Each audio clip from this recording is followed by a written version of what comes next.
Doutora Sandra Lília, que vai falar hoje sobre seletividade alimentar, sobre a questão, você que tem filho pequeno, né? Que tem esse problema em casa de come alguma coisa, outra não. Também vamos falar sobre obesidade, a febre do Monjaro aqui. Não é isso, doutora? Bom dia. Bom dia, Mais perto do Paulo. microfone, por favor. Isso. Bom dia a todos. Um prazer estar aqui novamente e com esse tema tão importante, né, que é tão debatido hoje em dia, que é o Monjaro. Isso. Mas vamos começar agora pela seletividade alimentar das crianças. Não é isso? Sim. Quem tem filho pequeno, acho que quase todo mundo passa por isso, né? Existe até algumas fórmulas, algumas receitas assim que os pais criatividade, né? Pegam um tipo de verdura, faz uns bonequinhos, umas bolinhas. Isso também ajuda, né, doutora? Isso ajuda, mas a seletividade alimentar é importante a gente entender que é uma dificuldade real, né? Então existe um mito em torno disso que vai passar, que não sei quem foi assim, que depois que cresceu resolveu. Então, assim, na seletividade alimentar é realmente uma dificuldade real, que é multifatorial. Às vezes envolve a sensibilidade sensorial, alguma experiência negativa com o alimento. E é algo sério, que pode desenvolver um transtorno de ansiedade, às vezes está também ali interligado com alguma questão de autismo, de TDAH. Então é importante identificar, né, e diferenciar da seletividade, que é comum acontecer por volta dos 2 anos, e a seletividade que é problema, que não vai passar. Então, quando isso é tratado como frescura, quando birra, a criança passa a associar o momento da refeição com medo, com a pressão, né? E aí agrava ainda mais o quadro. Mas existe alguma coisa a ver com a questão cultural? Por exemplo, tem famílias, tem determinada região que há uma cultura de um determinado tipo de alimento, né? E essa cultura influencia também na seletividade das crianças? Na verdade, a seletividade alimentar ela é diagnosticada quando a criança exclui grupos de alimento. Certo. Então, indiferente de cultura, se aquela criança come uma variedade de alimento que faça a nutrição, não há problema. Agora, quando, por exemplo, exclui todo o grupo de proteína, né? Não come nenhum tipo de carne, não come nenhum tipo de legume, nenhum tipo de fruta, aí a gente precisa acender o alerta, porque vai impactar, assim, na nutrição real da criança, no desenvolvimento, na parte cognitiva, na parte motora. Às vezes a criança vai mal na escola e aí os pais ficam ali tentando resolver a situação com a parte pedagógica mesmo, mas não, é questão de nutrição. Uma pessoa mal alimentada não consegue aprender, não consegue se desenvolver em todos os âmbitos, né, de forma correta. Certo. E aí, o que é que os pais devem fazer? Em primeiro lugar, Paulo, nunca forçar, né?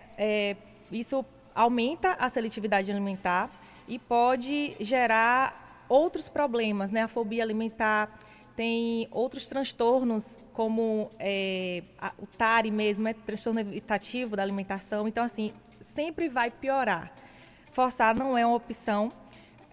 Essa semana teve uma criança que a mãe relatou que amarrava a criança.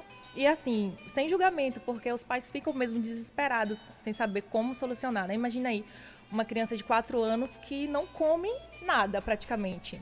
Essa criança mesmo, ela comia macarrão 3 vezes ao dia.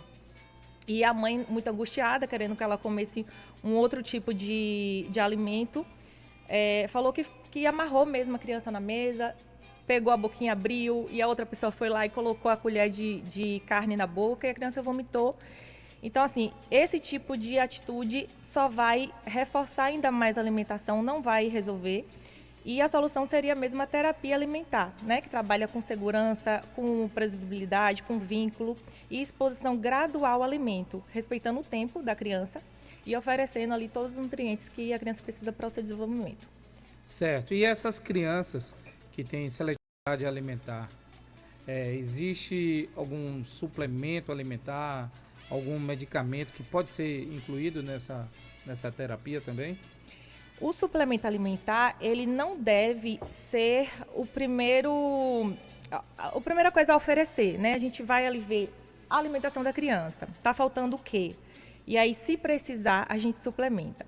O suplemento, como regra, ele não resolve a seletividade. Ele é um paliativo ali para a criança conseguir atingir as metas de nutrientes que a criança precisa. Em alguns casos específicos, vai mesmo precisar de alguns suplementos. Não existe uma regra, toda criança precisa, por exemplo, de, sei lá, ômega 3. Não existe isso. Cada criança vai precisar dos suplementos que a criança está faltando ali na alimentação. Então, o suplemento pode ser, sim, um apoio temporário, mas a suplementação não é inserida como uma regra. A gente precisa avaliar, por exemplo, o que é que essa criança come, né? Qual é a variedade de alimentos que ela come. Então, a criança vai aprendendo a comer de verdade e o suplemento vai ficando em segundo plano.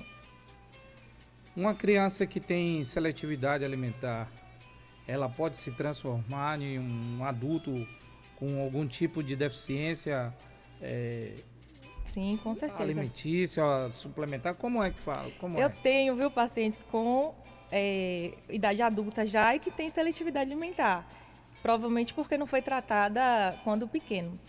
Principalmente pessoas que têm algum transtorno, como um autismo, TDAH, tende a levar a seletividade alimentar, né? Porque é uma questão sensorial que, quando não é tratado na infância, vai mesmo seguindo.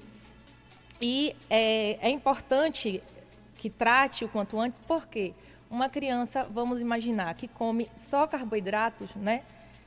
Come só macarrão. Sim. É uma criança que tende a ter diabetes, porque come muito carboidrato. Então, se não é tratado na infância, com certeza, quando crescer, vai aparecer em formato de doenças, normalmente doenças crônicas, né? Então, é importante, sim, tratar o quanto antes a seletividade alimentar. Hoje nós vivemos uma era, né, onde o diabetes está presente em boa parte da população, assim como a obesidade, né? E uma coisa está ligada à outra, a obesidade com o diabetes? Com certeza. A obesidade é uma doença crônica, reconhecida mundialmente, né, pela Organização Mundial de Saúde, e ela envolve questões genéticas do metabolismo, do comportamento alimentar, inclusive a questão da seletividade alimentar e das doenças crônicas da obesidade. É uma questão que está alinkada também, porque às vezes pelo hábito ali de se alimentar, né, de alimentos específicos e uma alimentação restrita, causa essas doenças. Então, a obesidade, quem tem obesidade tem uma maior possibilidade de ter outras doenças. E a diabetes é uma dessas doenças que tem sim ligação direta com a obesidade. Agora, a questão da obesidade também tem influenciado as pessoas a essa nova febre, né, que são as injeções, né, que controla o peso, controla, né, o diabetes, a exemplo do Mounjaro, né? Eu queria que a senhora falasse um pouco sobre isso, sobre os perigos, né, de tomar Mounjaro, porque virou febre. Hoje eu vejo aqui nos grupos de WhatsApp as pessoas oferecendo aleatoriamente como se fosse, sabe, uma sobremesa ou algo assim. Mas é perigoso tomar esse tipo de medicação sem orientação do profissional, né, doutor? Com certeza. Além de estar muito banalizado, né, é uma medicação muito boa, pode ser utilizada para quem realmente precisa, com a prescrição adequada. Mas se utilizado dessa forma que está sendo utilizado, pode causar males terríveis e efeitos colaterais terríveis. Sem se falar que medicação nenhuma vai tratar sem uma mudança de vida, sem uma mudança no estilo de vida, né? Então, as pessoas querem soluções rápidas, mas esquecem que o comportamento alimentar é o principal fator que precisa ser modificado, né? Sono, atividade física, alimentação, esse é o triplé, não existe outro caminho, não existe atalho que funcione. As medicações vêm sim como um complemento e como uma boa estratégia, mas precisa estar linkada à qualidade de vida, à mudança de hábitos. Essa medicação Mounjaro, Wegovy e outras tantas que já existem no mercado, pode trazer consequências seríssimas para a saúde, né? Porque, inclusive, a dependência. Sim. Que a pessoa começa a usar, aí se parar, volta a engordar tudo novamente. ou até mais do que antes, não é isso? Porque não mudou o estilo de vida, Certo. né? Quer o atalho, quer a medicação, que é mais rápida, com custos elevadíssimos. Inclusive, medicações manipuladas, que a gente, infelizmente, não tem como comprovar a eficácia ainda, né? Mas precisa mesmo ir em um profissional sério, né? Com a competência mesmo científica, para que prescreva a medicação correta para cada pessoa. E a sociedade, no geral, tem o hábito de, meu vizinho está usando, minha irmã está usando, eu vou usar também, né? Tá na moda, eu vou usar. Vou usar também. Eu ouvi falar, blogueiro tal postou, então isso é muito perigoso. Certo. Agora, a gente já falou aqui seletividade alimentar, sobre diabetes, sobre obesidades, mas o correto seria uma alimentação saudável, aliado com atividade física, né? Uma qualidade de vida melhor. Sim. E, Paulo, a nutrição, assim, de forma geral, os bons profissionais têm perdido espaço, né, para a internet, que deveria ser uma fonte de informação de qualidade, mas que hoje virou um pouco de marketing, de venda, de banalização de serviço. Então, é importante que, quando você for procurar um profissional, você veja se aquele profissional realmente tem a ética, né? Existe, infelizmente, hoje no mercado aí, vários profissionais que indicam uma folha de exames, uma folha de suplementação, que na realidade é desnecessário. Na realidade, esses profissionais estão ganhando ali uma comissão enorme para suplementar e o paciente deixa de ser o foco e passa a ser só uma ferramenta de ganhar dinheiro, né? Então isso é importante falar também. Bom, um outro questionamento é em relação às dietas. Fazer dieta é um pouco caro, né? Parece que nem todo mundo, nem toda a população consegue fazer uma dieta e seguir, né, à risca ali o que se deve, porque os produtos são muito caros, né? Apesar de estar mais acessíveis, mas são muito caros. Na verdade, a nutrição tem perdido o foco, né? Certo. Então, como é que eu trabalho, o que é que eu defendo? Que a nutrição não precisa ser cara. A gente comer arroz, feijão, salada e uma proteína no meio-dia não precisa ser aquele prato, sabe, exorbitante, com coisas caras. A gente só precisa resgatar aquela coisa instagramável, né, que as pessoas chamam hoje, né? Isso. Tem que ser bonita, tem que ser, né? Porque tudo virou rede social, né? Tudo virou post, tudo virou marketing. Então, a gente fazer o básico, resgatar a nutrição raiz mesmo, a nutrição que realmente é o que funciona. Eu acho que assim não fica caro, é uma nutrição de verdade, trabalha com ciência, com ética, entendendo qual é a realidade do paciente, qual é o financeiro do paciente e prescrevendo a dieta ali dentro do que é possível.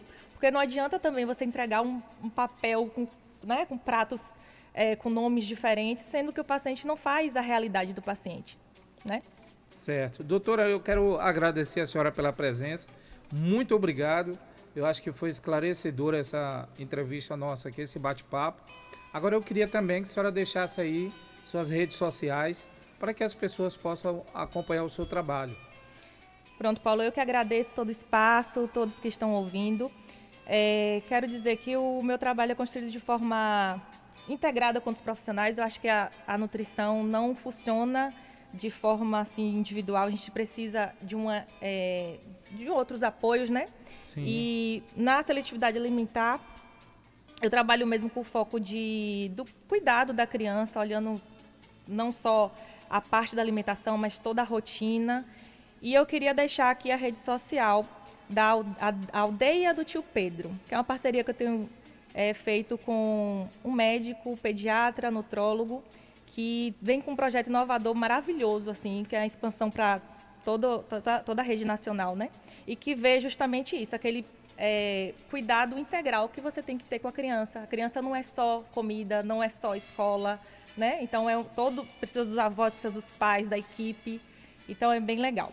Vou deixar minha rede social também, que é Nutri Sandra Lília, para quem quiser mais informação de qualidade, sem modismo, tá bom? E é isso, agradecer a todos vocês. Ok, agora são 11 horas, 4 minutos.